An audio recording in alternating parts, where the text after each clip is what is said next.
I'm gonna take a look at some point too. This microphone sounds vastly different than the other one on there. It's bizarre. I don't know why, but I'll play around with it. Yeah. It's so weird. There's different things that sound like the piano sounds different. Yeah. There. Yeah. I mean, and in the room too. I think this one is louder than the other Yeah, one. I think so. But yeah, I'm there too. I'm, create an enjoyable experience.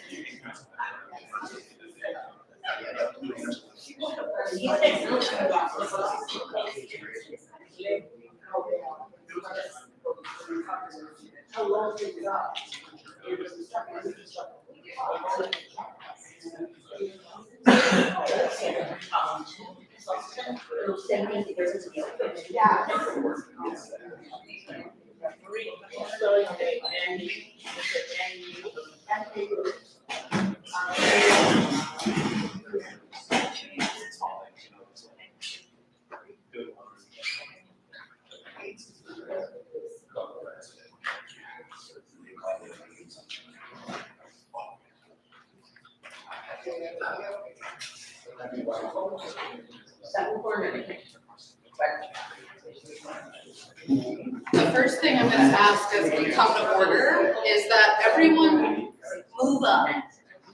So if you normally sit in that back row, I invite you forward for conversation and time together.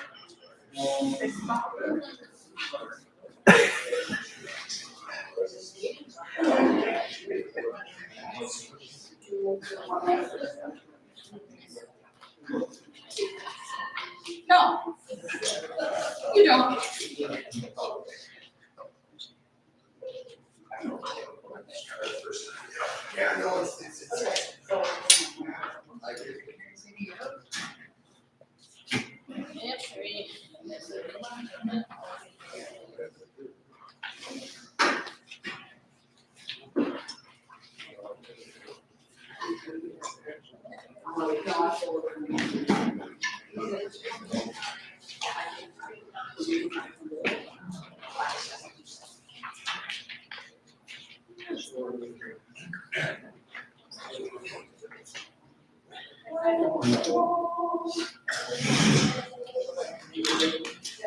Either one.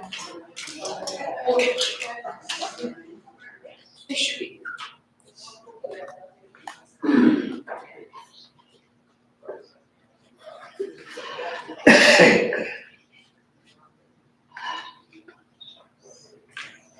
Somebody left a waffle. Oh, okay.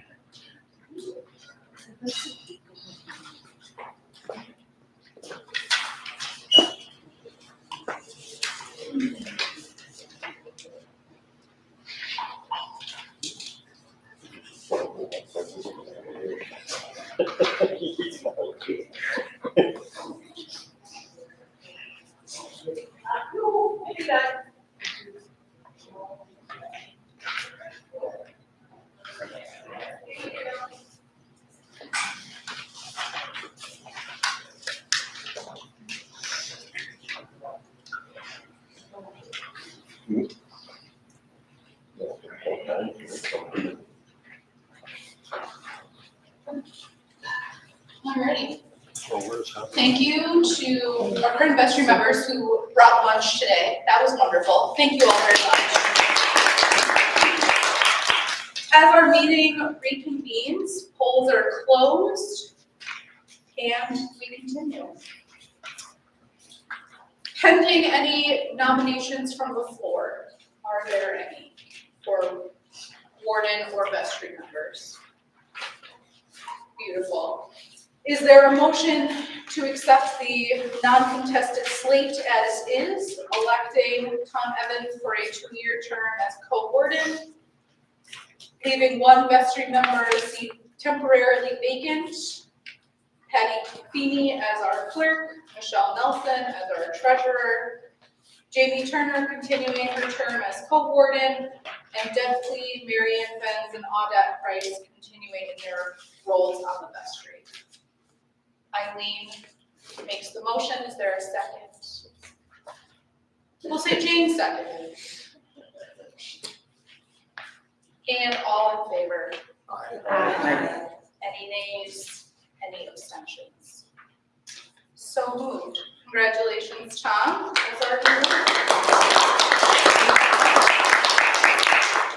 Thank you.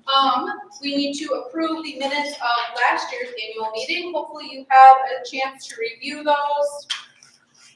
Are there any questions, comments, friendly amendments to be proposed?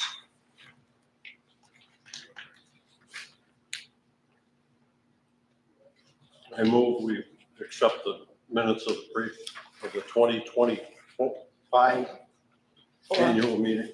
Jim makes the motion. Is there a second? Jamie seconds. All in favor? Any opposed? Any abstentions? Beautiful. So moved. Moving on to business. You have everyone's ministry reports in there. I invite you to read those. I'm not going to read my report in length, but I do want to just highlight a few things in my first 4 months of being here with you in our journey together.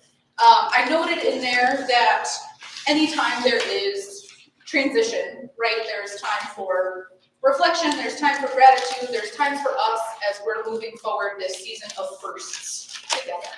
Our first Christmas, our first time as a vestry coming together, our first annual meeting together.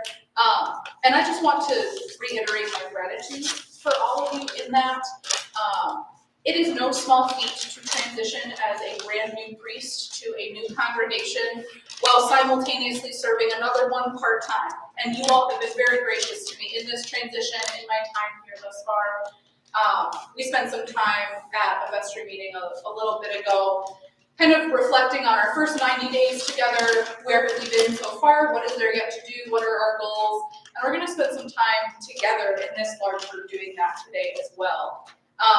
Because yes, I am your priest, but that does not mean that I am without flaws and imperfections and need of communication and open feedback and being able to have that relationship with each other, that's something that we can do, right? So there will be some time for that later on for us to say, hey, where have we been in 2025? Where do we hope to go in 2026? And that is all to come, but let me start with the gratitude, the thanks for all that has already happened. It's really important to me too, as a priest, as a leader, to kind of observe what has been happening in a space and then say, okay, where are there opportunities for us, right? And vestry knows I've spent some time doing that already and hope to just continue that moving forward and instill that practice in all of us, right? Where are there opportunities? Where are there energy? And where is their energy, and where do we hope to go moving forward? So that is, you can read the rest of my report in there, but that is just what I wanted to highlight. I also wanted to give opportunity if there's questions, curiosities, wonderments of me in this space. I'm not opposed to that. I'm a pretty open book. So if there's things that you are curious about, if there's things that you have been wanting to ask and didn't have the avenue to do so, if it is for the good of the congregation, I do invite that as well. And then an hour later.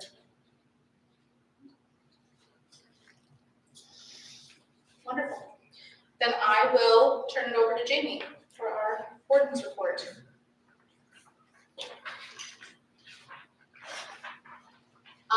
So again, I will not read this word for word for you. I know you can all go through and read it.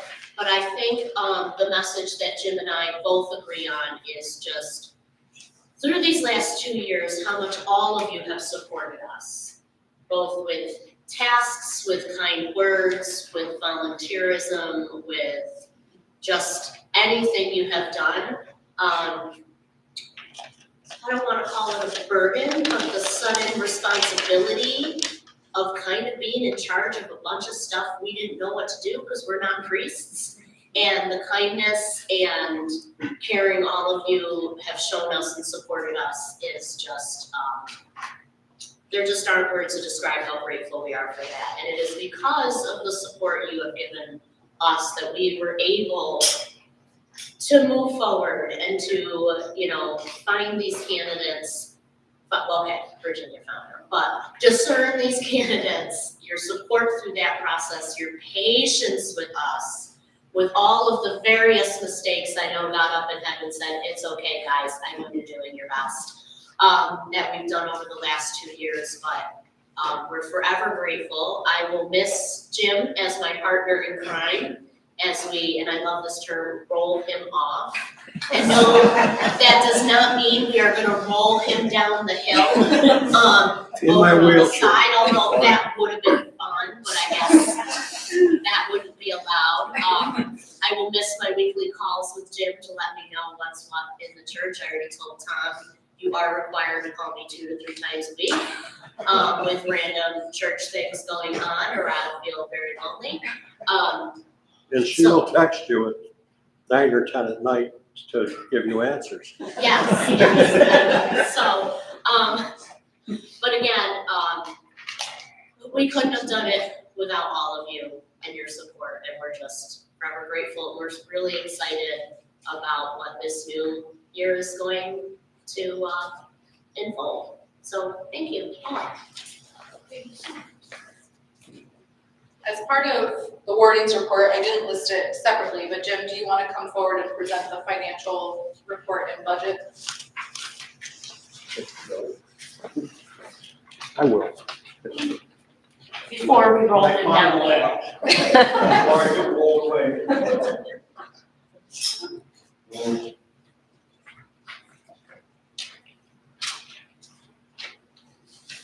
As far as the financial report for last year,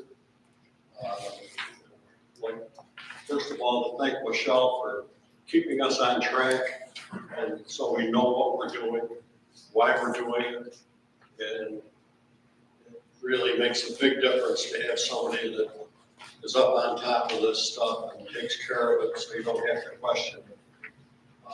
We've had numerous audit committees that have audited the financial reports, and it always comes back with minimal things to correct, and almost always from the diocese itself, happy smiley faces because things are done right.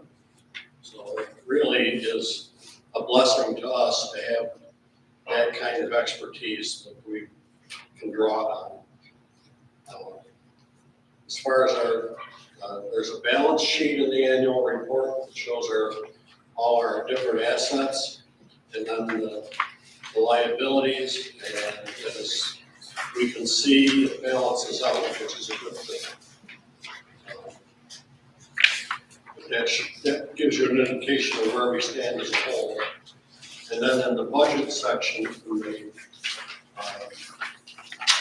annual report, it shows that we ended up this year with a $13,000.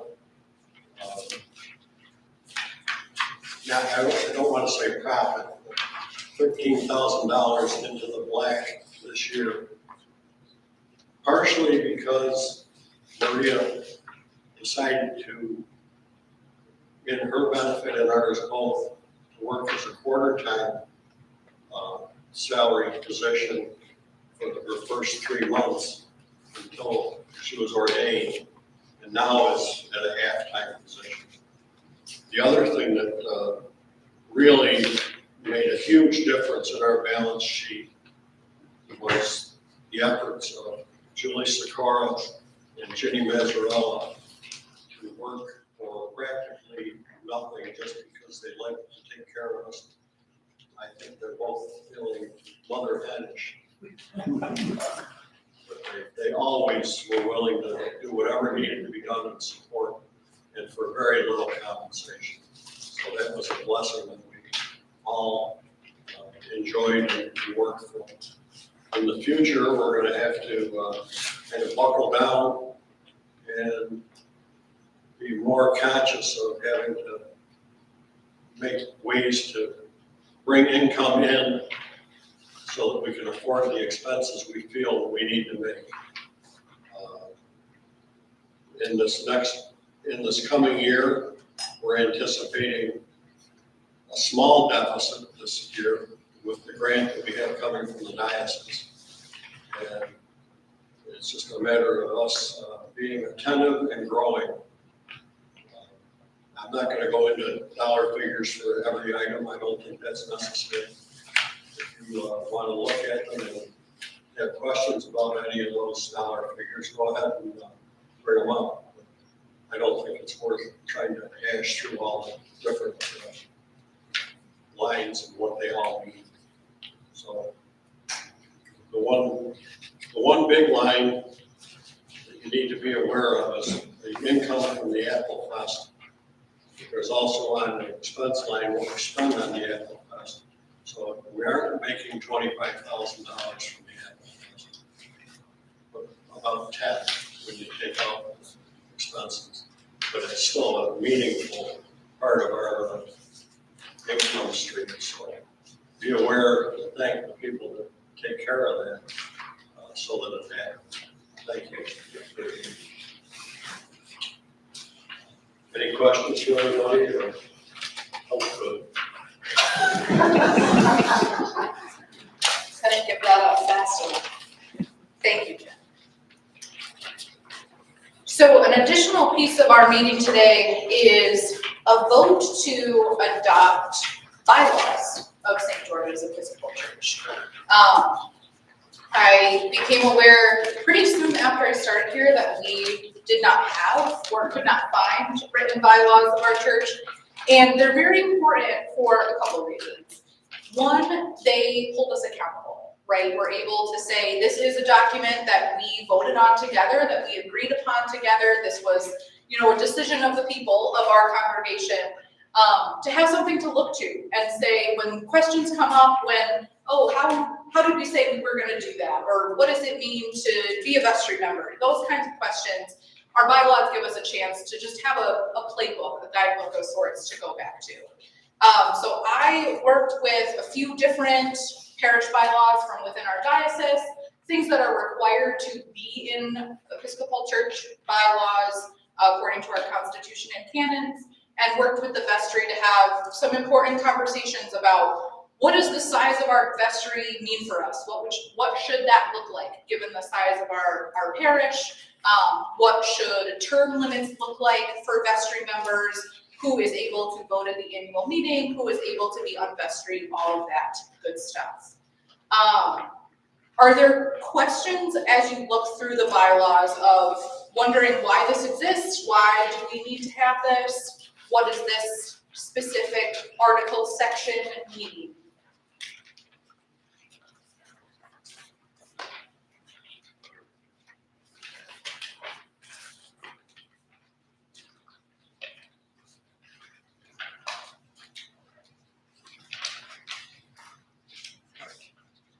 I also want to know before we vote, this is a document that can be amended, right? So if a year from now we've spent this year and we said, hey, let's revisit these, make sure these are still bylaws that we want to hold and adhere to, we can absolutely revisit them at an annual meeting or a special meeting if so one needs to be called to amend them. So hearing no questions, comments, amendments, is there a motion to pass the bylaws for St. George's Episcopal Church? Audette makes a motion, Lena seconded, all in favor? Aye. Any opposed? Any abstentions? Beautiful, thank you all. All right, now we get to have some fun. So, as I mentioned, I want this to be a time of some discussion, some reflection, and also a little bit of dreaming, also a little bit of us getting curious about what the next year means for us. So what I'm going to ask is you get into groups of about 4 or 5 people, maybe someone you don't necessarily sit with on a Sunday, maybe someone that doesn't live in your house with you, people that you might not be in conversation with all the time. And what I'm going to have you do in these groups is answer 2 questions.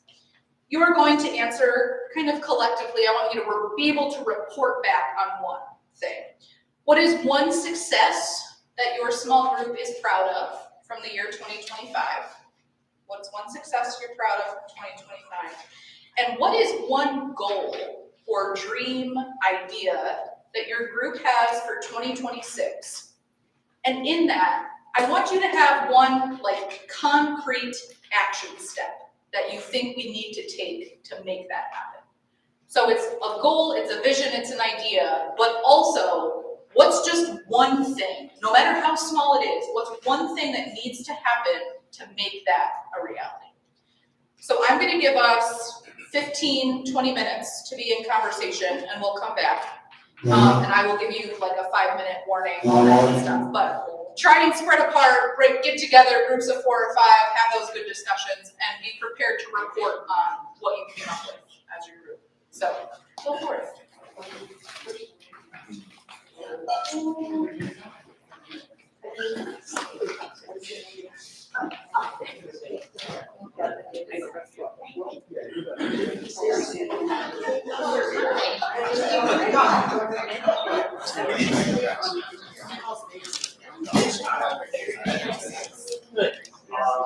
Do you need me to slow down? Everything okay?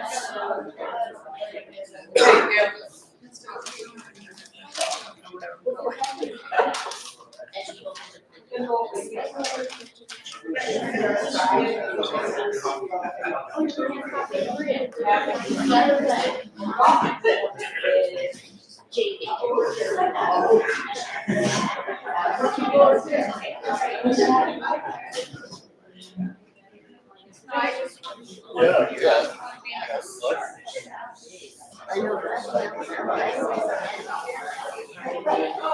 All right, this time we'll hang out.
everywhere.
Yeah.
Oh, fresh air. Yeah. So like something like that.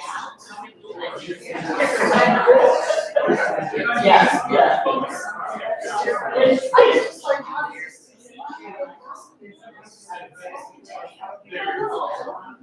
But I think it's such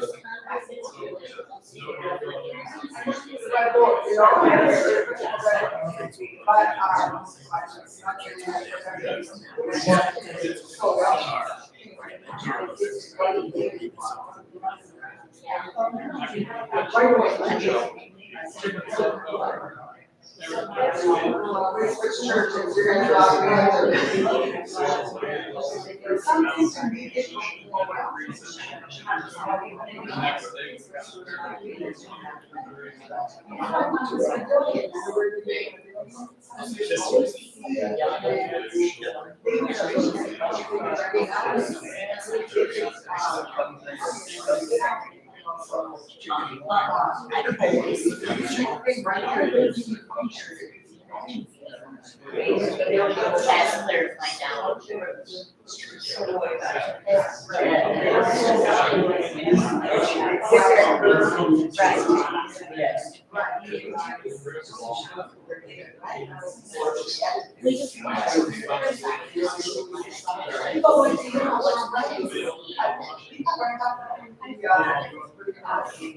When I look at stuff that's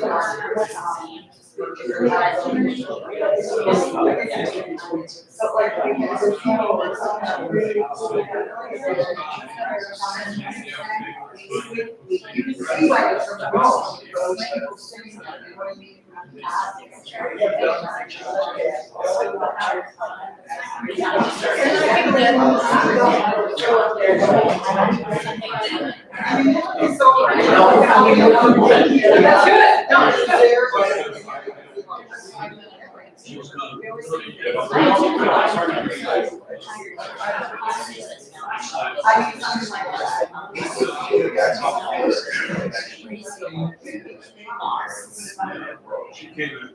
There's 5 minutes warning. I've actually been calling. Yeah,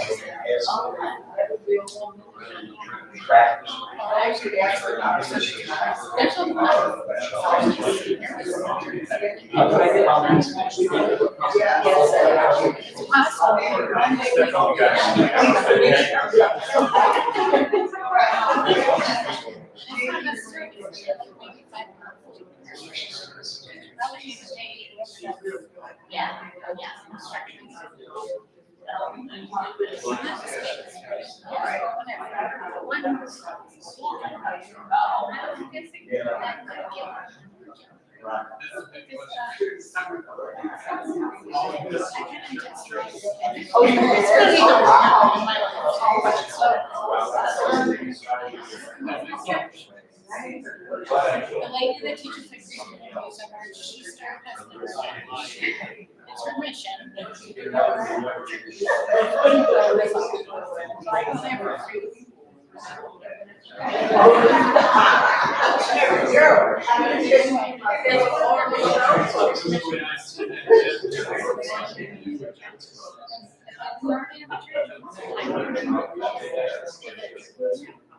Just nice people. Reaching out.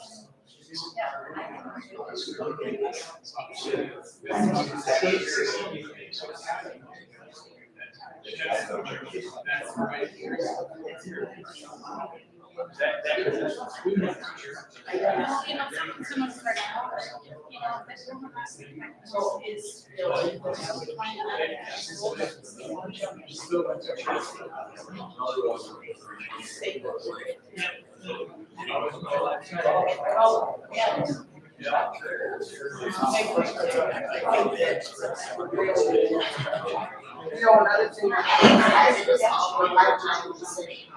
so the lyric all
And the museum is a library.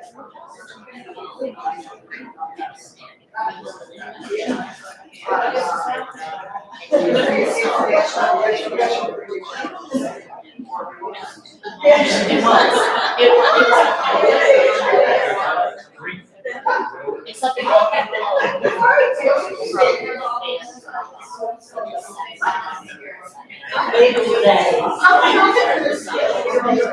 right, I'm gonna invite you back to our larger conversation. Come on up. I know there's a lot of fun that's been had, particularly at this back table over here, and I love that. Come on up. We planned the whole world, don't worry. I love it. Great. Let's hear it. All good stuff.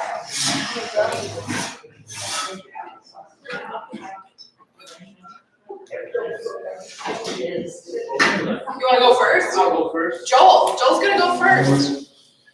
Just use the mic so people are watching online. can hear it. Let's hear it. All right. Come on, you rusty old guys. Pete, that's you. Don, come on. Well, thankfully, I had 4 other members of my group that had a lot of amazing ideas, and I just got to write stuff down. But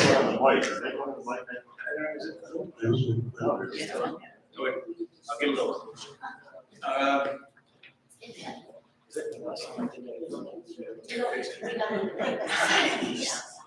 go away, you guys fix All right. So answering that first question of something that we were proud of from this past year, 2 things came to mind for us, and that was that we were able once again to keep the church open, viable, that we stayed together as a family unit, and we made this happen again. You know, we've done it one more year. But then on top of that, the thing I think we're most proud of is that we had Maria. Yeah, which is pretty cool.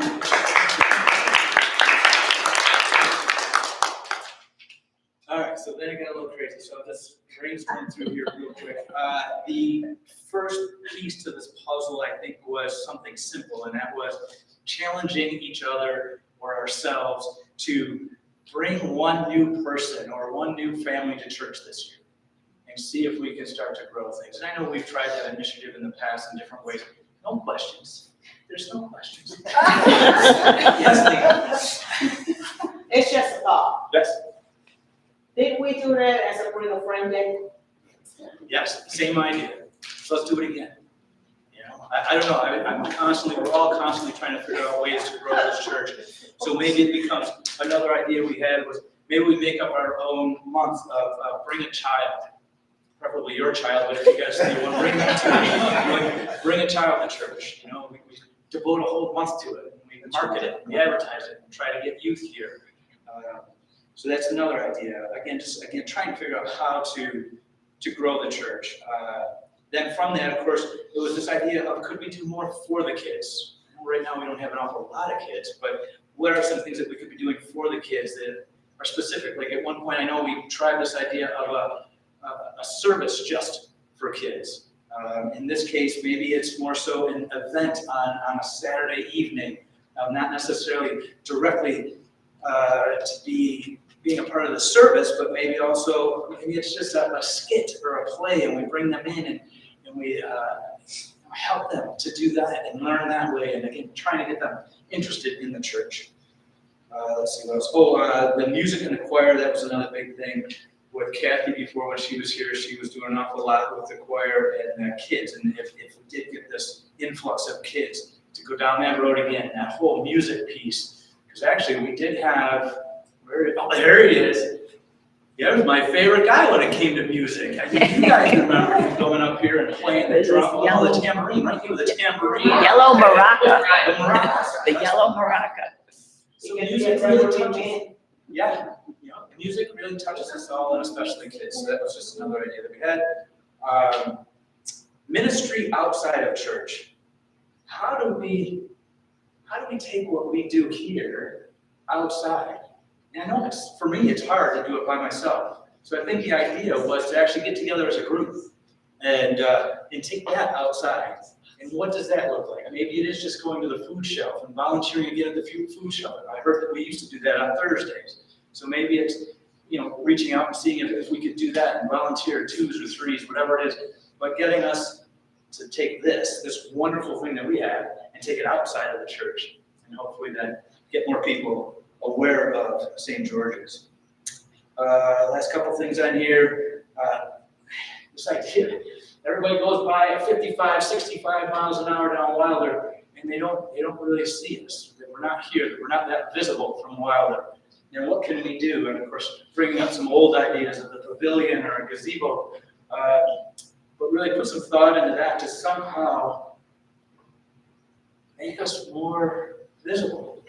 It's crazy when you actually talk to somebody that's lived in Hilton and you go to what church? Where's that? Right across from Kelly's. Oh, yeah, that's right. So how do we make ourselves more visible? Let's see. Oh, and then this one, Deb loved this one.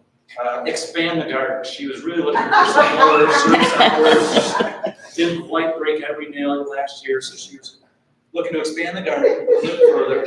But with that, the idea though was possibly getting high school students to come over and help weed the garden. How do we do that? Well, a great idea came up. What about having Maria go to a student council meeting and introduce yourself to the local high school kids? How much fun that is dealing with teenagers. But that's just a possibility. And that's it. I got through all of them. Thank you. Right. Y'all are a bunch of overachievers. I asked for one thing, we got 17. I like the energy though. It's good. It's good. All right, second group. Who would like to go? Who wants to be your nomination? Oh, I thought it was just something that roll out for everyone. That was just one group, Lena. We got 4 more groups. So try and pick your one and one. I love the energy though. It's so good. It's so good. It seemed like, Joel, this is why we got the adjustment, Okay, There's a box so back there I that's think standing. one of the things that was most important in our group, and I think this has been felt, for years, is to get the youth back into church. We had, Lori was in our group, and my kids, Michelle's kids, Andy's grandkids, Joel's kids. We had this huge class of kids that aged out. Nobody else came up in the next generation. So how do we get youth back into the building? Just into the building, not even into service, just how do we get them into the building? So, I'm sorry, I forgot to say the things we were super proud of. Just one. Just one success. Just one success. Figure out everything. No, I'm just trying, I think we just talked about it and it wasn't on here. I mean, obviously that we got Maria here. Again, like Joel said, we made it through another year. We stayed stable and vibrant, engaged, and now we have Maria. So things we all agreed on. So for the youth program, some different things we talked about where Michelle was saying how she goes to a different church for a yoga program that's offered free to the public of all ages. So we have that huge space in the garden, that's more than enough room. Lots of people are interested in that, seniors, kids, adults. A lot of the things with this generation of high school kids is self-care and meditation and journaling and yoga practice. So how do we get a program like that here that kids will want to attend? And then they make friends here, and then they realize we're super cool, and then they're like, I totally want to go to church here. Other things we thought of were to have like a game night, where we just had like a dinner and board games for families to attend, no commitment. And the other one was a book club. That was from Doug. I know older groups, sorry, I don't mean to be generational. As Doug said, they have more time to read. I don't know about all of you. I spent every spare moment of my childhood reading, so I think there are kids out there who would be interested in coming together for a book club. And then, basically the bottom line was becoming a bigger presence in the community. How does the community know who we are? I mentioned how all of you don't know about this, but we're pairing up with HUMC to do a joint like concert dinner thing. So both church, it'll be kind of, they're sponsoring it basically, but we're coming to volunteer and help out. In the spring, we plan to have them here outside enjoying our wonderful land in some other sort of group church program. So how can we pair, as Patty said, with the other churches in the community in these events to get each other on each other's grounds and show that, yes, we may be Catholic, we may be Methodist, we may be, I don't know, there's too many for me to remember, but how can we say we are one Christian community in Hilton? That's great. Thank you. Can I say one thing? As Parker would say, amen. Amen. Amen. Parker was here. Yeah, but your voice isn't nearly as cute.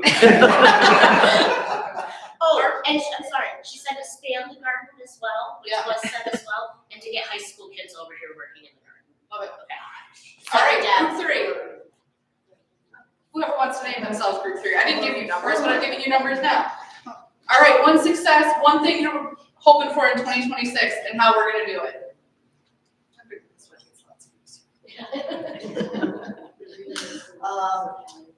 We immediately said Reverend Maria, but then we wanted to go beyond that. And we decided one of the big successes was the rummage sale. It made some money for the church, but even bigger, it cleaned out the basement.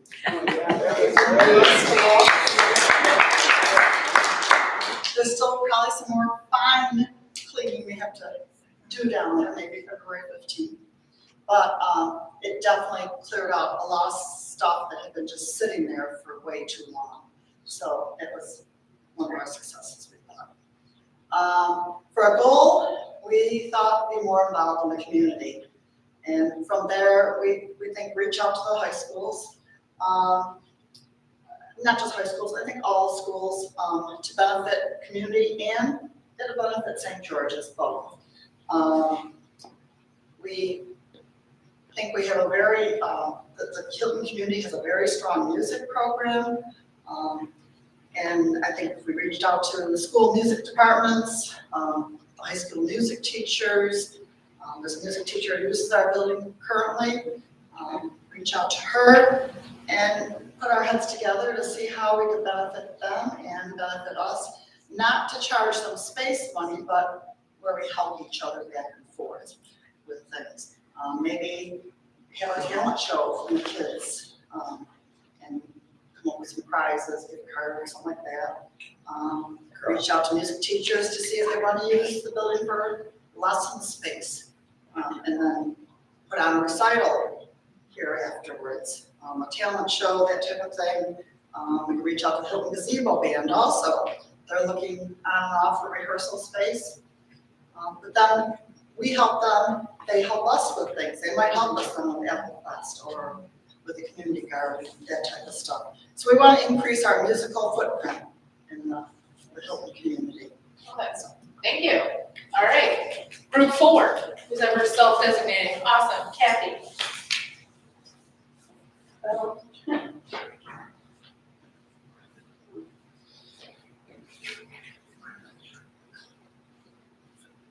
As far as success goes, we mentioned how lucky we are to have Queen King as our pianist. And really, the same thing, bringing youth into the church. And Lauren mentioned how her children and grandchildren came here, and there was a whole community of young people. And it's just, I don't know, we didn't come up with a lot of, I don't know if any of you want to add to that. He does. Okay.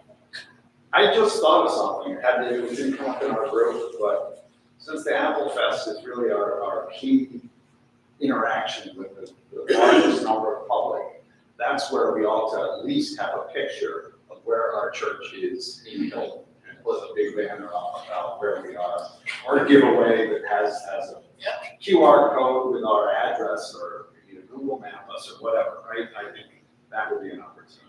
I'm second on what he said. I love it. Who was our last group spokesperson? Audette, thank you.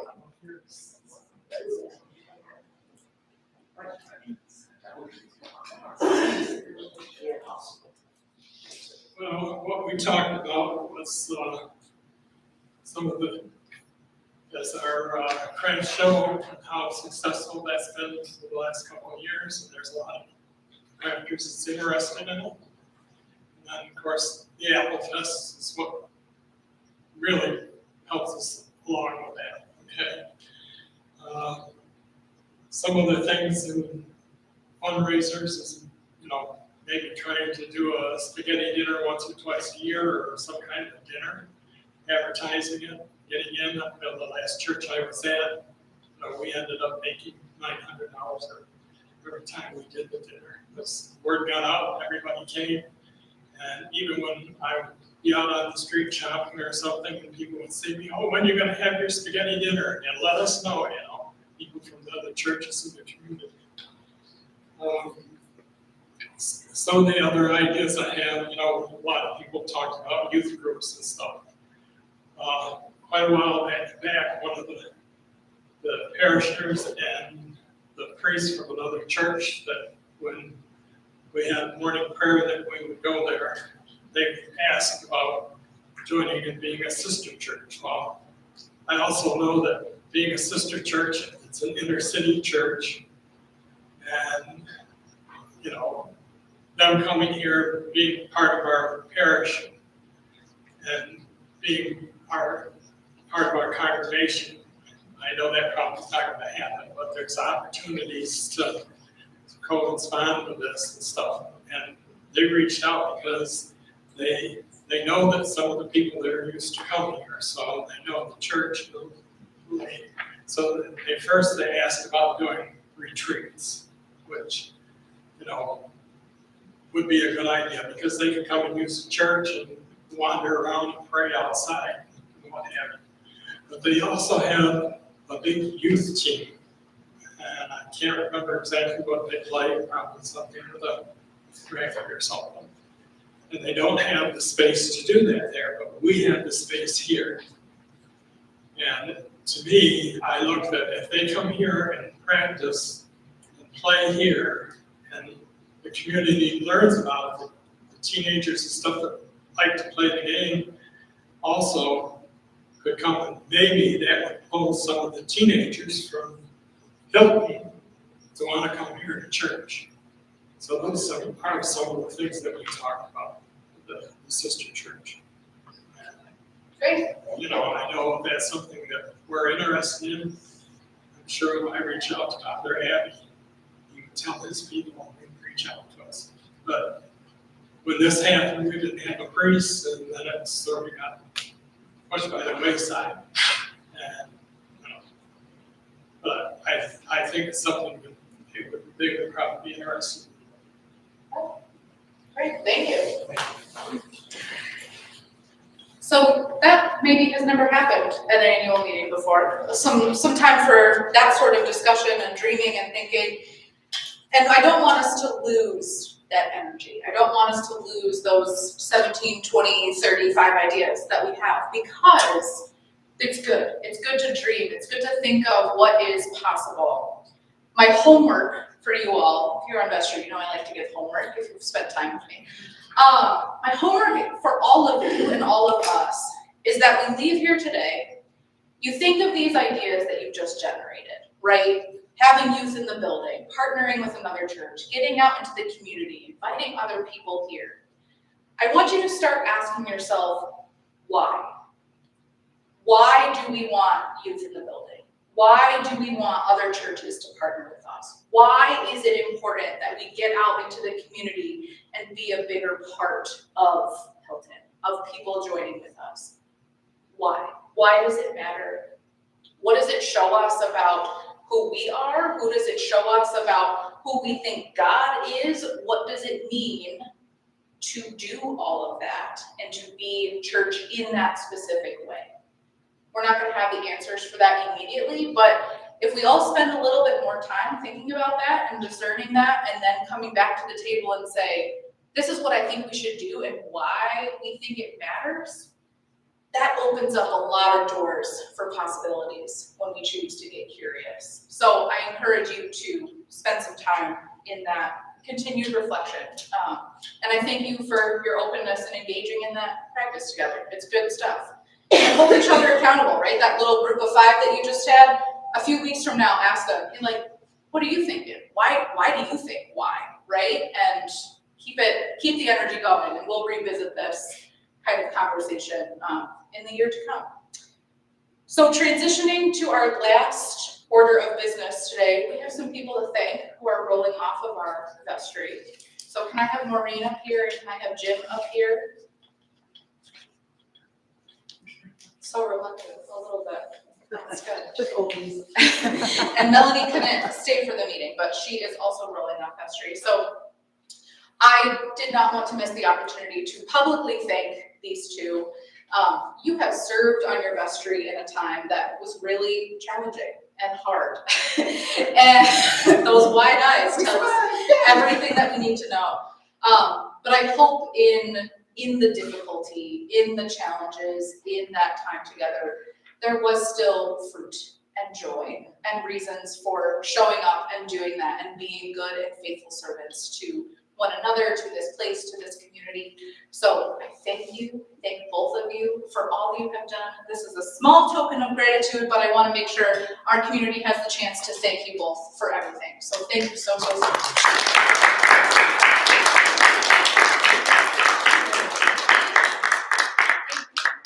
And Jim, you can still show up and call me and all the good things. I don't want to get lonely like you. Thank you.